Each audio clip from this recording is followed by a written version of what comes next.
जय माता दी दोस्तों, राधे राधे, जय श्री कृष्णा। आप सभी का स्वागत करती हूँ अपने YouTube चैनल पर। आप सभी भक्तजनों पर माता रानी की कृपा बनी रहे।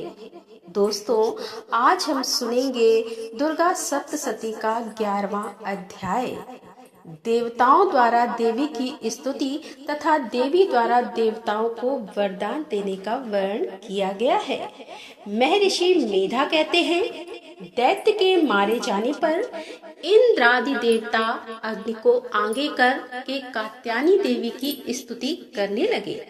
उस समय अभिष्ट की प्राप्ति के कारण उनके मुख खिले हुए थे। देवताओं ने कहा, हे शरणागतों के दुख दूर करने वाली देवी, तुम प्रसन्न हो। हे संपूर्ण जगत की माता, तुम प्रसन्न हो।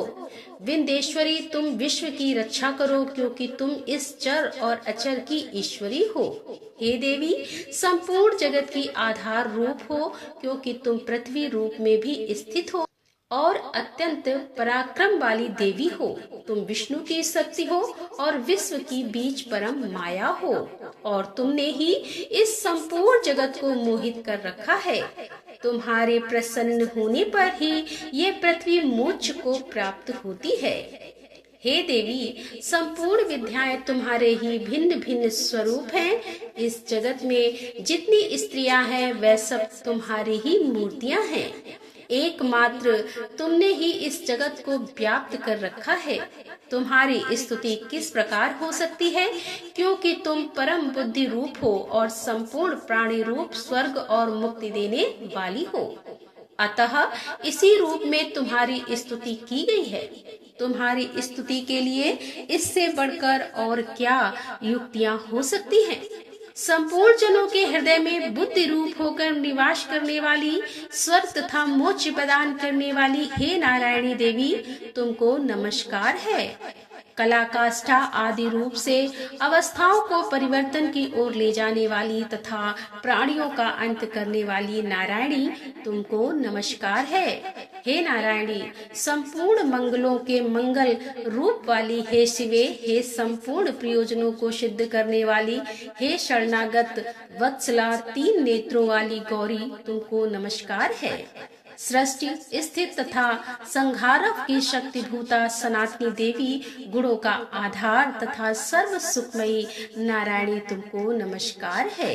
हे शरण में आए हुए शरणागतों, दीन दुखियों की रक्षा में तत्पर, संपूर्ण पीड़ाओं को हरने वाली हे नारायणी, तुमको नमस्कार है। हे नारायणी, तुम ब्रह्माणी का रूप धारण करके हंसों से जुड़े हुए विमान पर बैठी हो तथा कुश से अभिमंत्रित जल छिड़कती रहती हो, तुम्हें नमस्कार है। हे महेश्वरी, रूप से त्रिशूल, चंद्रमा और सर्पों को धारण करने वाली हे महावृषभ वाहन वाली नारायणी, तुम्हें नमस्कार है। मोरों तथा मुकुटों से घिरी रहने वाली महाशक्ति को धारण करने वाली हे कौमारी रूप धारणी निष्पाप नारायणी, तुम्हें नमस्कार है।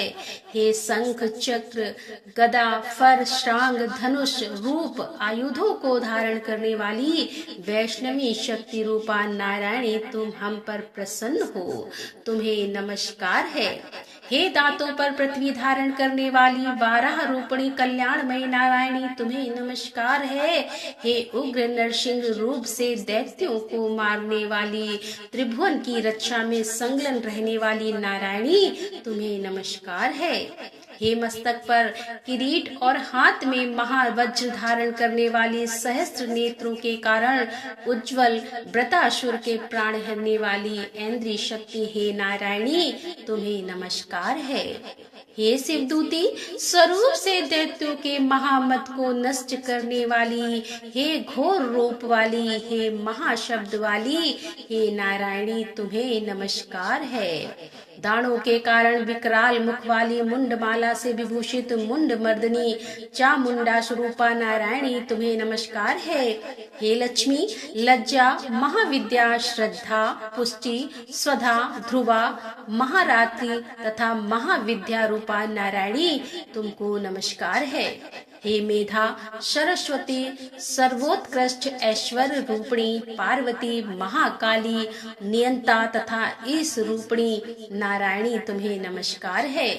हे सर्व स्वरूप सर्वेश्वरी, सर्वशक्ति युक्त देवी, हमारी भय से रक्षा करो, तुम्हें नमस्कार है। हे कात्यायनी, तीनों नेत्रों से भूषित यह तेरा सौम्य मुख सब तरह के डरों से हमारी रक्षा करे, तुम्हें नमस्कार है।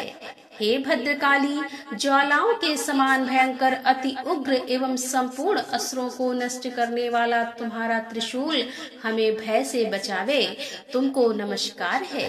हे देवी, जो अपने शब्द से इस जगत को पूरित कर दैत्यों के तेज को नष्ट करता है, वह आपका घंटा इस प्रकार हमारी रक्षा करे, जैसे कि माता अपने पुत्रों की रक्षा करती है। हे चंडिके, असुरों के रक्त और चर्बी से चर्चित जो आपकी तलवार है, वह हमारा मंगल करे, हम तुमको नमस्कार करते हैं।